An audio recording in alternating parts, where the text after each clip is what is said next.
Hello and welcome to my channel. My name is Satvik. तो जैसे कि आपको पता है कि कल यानी 15 फरवरी को हमारा गेट 2025 ईसी का एग्ज़ाम था। जिसमें कुछ एप्टीट्यूड के क्वेश्चन मेमोरी बेस्ड जो मुझे याद रह गए थे वो मैंने इस वीडियो में कवर किए हैं। तो सबसे पहला क्वेश्चन एक 2 मार्क्स का एमसीक्यू क्वेश्चन था, जिसमें एक कंपनी कंसल्टेशन कंपनी के बारे में डाटा दिया था कि company charges consultation fee and some overhead if consultation fee is less than और equal to 500K, overhead is 20%. If consultation fee is greater than 500K, then overhead is 10%. और इसमें extra ये 18% जीएसटी भी extra included है, जो कि हमें last में सॉल्व करते टाइम करना है। और इसमें क्वेश्चन में पूछा ये है कि if customer can pay up to 10 lakh rupees, then what is the maximum fee. तो इसको ये इतना काफ़ी बड़ा लग रहा था, ये क्वेश्चन देखने में इतना लेंदी लग रहा था, इसको डिकोड करने में ही ज़्यादा टाइम लगा। बाकी क्वेश्चन को सॉल्व करना काफ़ी इजी है, ये वर्चुअल कैलकुलेटर में 2-3 स्टेप में ही सॉल्व हो जाता है। तो मैंने इसको डिकोड करके इस टाइप से कुछ सॉल्व करने की कोशिश की थी इसमें। मैं इसके डाटा के बारे में श्योर नहीं हूँ कि ये डाटा कम्प्लीटली सही है या नहीं, पर मैं ये इसकी अप्रोच एकदम सही है। अगर मे बी अगर सही डाटा हो इसमें फिट करने के बाद इस अप्रोच से सही आंसर आ जाना चाहिए। तो अब देखते हैं नेक्स्ट क्वेश्चन। तो एक नेक्स्ट मेरा मेमोरी बेस्ड क्वेश्चन है जो कि एपी एंड जीपी से पूछा था। इसमें कुछ ये म्यूज़िकल कोड दिए हुए थे, सी एस डी एस करके, और इसमें डिफरेंस दिया था इनका। तो हमें इसमें सी और एफ के बीच का रेशियो निकालना था। और इसमें एक सी की एक फ्रीक्वेंसी दी हुई थी कि 136.08 हर्ट्ज़। तो ये क्वेश्चन सॉल्व करने में कोई काम में नहीं आने वाली थी, ये सिर्फ इस डिफरेंस से ही सॉल्व हो जाने वाला था। तो ये काफ़ी इजी क्वेश्चन था। इसको सॉल्व करने के लिए मैंने ये कॉमन रेशियो को मैंने आर आर ले लिया, और इस ये एफ हैज़ को मैंने ए ले लिया। फिर ये फार्मूला से ए कैंसिल, और ये 6 पावर इसके ऊपर लगाने के बाद ये पावर कैंसिल करके 2 और 1/2, तो √2 इसका आंसर हो गया था, जो ऑप्शन सी ऑप्शन था उस टाइम पे। देखते हैं नेक्स्ट क्वेश्चन। अब नेक्स्ट मेमोरी बेस्ड क्वेश्चन है अपने पास वर्बल एप्टीट्यूड से। इसमें एक सीरीज़ दी हुई थी जो कि डिक्रीजिंग ऑर्डर में थी, और इसमें फिल इन द ब्लैंक पूछा था। तो इसका काफ़ी इजी आंसर था, जैसे प्रेज और एप्रिसिएट से जो मैच कर रहा हो। तो इसमें एक्सट्रोल डायरेक्ट, अगर आपको सबके मीनिंग पता हो तो डायरेक्ट एक्सट्रोल आप टिक कर सकते हो।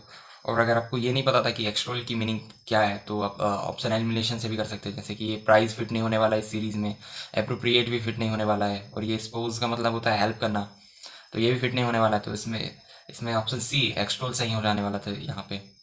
काफ़ी इजी क्वेश्चन था ये भी। नेक्स्ट क्वेश्चन था वर्बल एप्टीट्यूड से, इसमें भी फिल इन द ब्लैंक करना था। तो इसमें एक पास्ट टेंस का एक पहले सेंटेंस दिया था, had I been acting as a child, इसमें फिल इन द ब्लैंक करना था। तो इसमें भी ये भी काफ़ी इजी क्वेश्चन था। इसमें भी अगर आप चाहो तो ऑप्शन एलिमिनेशन से कर सकते हैं, या फिर डायरेक्ट आप लिख सकते हैं could have been a famous actor. तो इसका भी ऑप्शन बी यहाँ पे सही हो जाता था। बाकी ये 3 ऑप्शन गलत थे, जो कि मैंने फिट करके देखे कि ये नहीं फिट तो नहीं हो रहे हैं, तो ये फिट नहीं हो रहे थे। मैंने काफ़ी चेक करके ये आंसर किया। फिर काफ़ी इजी क्वेश्चन था ये भी। अब इसके बाद एक और यहाँ पे एक सीटिंग अरेंजमेंट से क्वेश्चन पूछा था, जिसमें एक सर्कल दिया हुआ था। इसमें इसके डाटा में लिखा था कि ये एक म्यूज़िकल चेयर की अरेंजमेंट है जो कि क्लॉक वाइज डायरेक्शन में जा रही है। और उसमें कुछ स्टेटमेंट्स दी हुई थी कि 5th person from behind P leaves, तो और 4th person from behind Q leaves. तो इसमें ये ये पर्सन्स को एलिमिनेट करके जो बच रहा था वो आंसर पूछा था उसमें क्वेश्चन में। तो ये काफ़ी इजी क्वेश्चन था। अब मुझे ये सर्कल एग्जैक्टली याद नहीं, पर सॉल्व करने की अप्रोच मुझे पता है। तो इसमें जैसे अगर पी दिया है तो पी से हमें काउंट करना है, ये क्लॉक वाइज डायरेक्शन में घूम रहा है ना ये सर्कल। तो यहाँ से 5th पर्सन काउंट करना है, 1 2 3 4 5। तो एस को हमको एलिमिनेट कर देना है, ऐसे ऐसे करके सेकंड कंडीशन, थर्ड कंडीशन। मुझे अब इसका एग्जैक्ट डाटा नहीं याद है, लेकिन इसकी अप्रोच यही है। पर मुझे ये पता है कि मैंने थर्ड ऑप्शन टिक किया था उसमें, जो कि काफ़ी जल्दी सॉल्व हो गया था ये वाला क्वेश्चन। अच्छा, अब लास्ट में एक बोनस क्वेश्चन है जो कि एप्टीट्यूड का नहीं, एक 1 मार्क्स का एमसीक्यू क्वेश्चन था मैथ्स में। तो उसमें एक मैट्रिक्स दी हुई थी 4x4 की। उसमें क्वेश्चन ये पूछा था कि in the following condition rank of A is at least 3। ये कंडीशन दी हुई थी। उसमें पूछा था कि इन इन कंडीशंस को अप्लाई करने के बाद कौन सी कंडीशन से रैंक एटलीस्ट 3 आ जाती है। तो हमको पता है कि at least 1 minor of 4x4 and 3x3 is non zero. तो इसकी रैंक या तो 4 आ जाएगी या तो 3 आ जाएगी। 4x4 के लिए 4, 3x3 के लिए 3। तो मैंने ये सारी कंडीशंस को फिल करके पहले फर्स्ट कंडीशन मैंने फिल करके मैट्रिक्स बनाई, जिसमें कि अल्फा 0 दिया था और बीटा और गामा को ए और बी मैंने कोई भी कांस्टेंट करके इसकी रैंक 3 आ रही थी। ऐसे सेकंड कंडीशन में सब कुछ 0 रखने के बाद तो ये 2x2 का एक मैट्रिक्स बन जाएगा, तो इसकी रैंक 2 आ जाएगी। ऐसे थर्ड थर्ड कंडीशन में बीटा और लैम्डा को 0 रख के अल्फा को नॉन जीरो रखेंगे, तो भी यहाँ से एक 3x3 की मैट्रिक्स बन जाएगी। और इसके डायगोनल को हम ए को अगर हम कोई भी नॉन जीरो एलिमेंट ले लें, कोई भी नॉन जीरो नंबर ले लें, तो इसकी भी रैंक 3 आ जाएगी।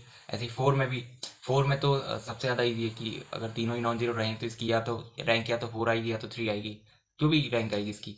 तो काफ़ी इजी क्वेश्चन था। तो इसमें ये तीनों कंडीशन करेक्ट है, एक कंडीशन बस नहीं है, तो ये ऑप्शन थर्ड में दिया था। इसमें ओनली 1, 3 एंड 4, तो ये क्वेश्चन था।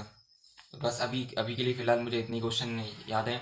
मुझे बाकी सब्जेक्ट के और कुछ 10 से 15 क्वेश्चन याद हैं। अगर ये वीडियो में रिस्पॉन्स अच्छा रहा तो मैं उनको भी कवर कर लूँगा।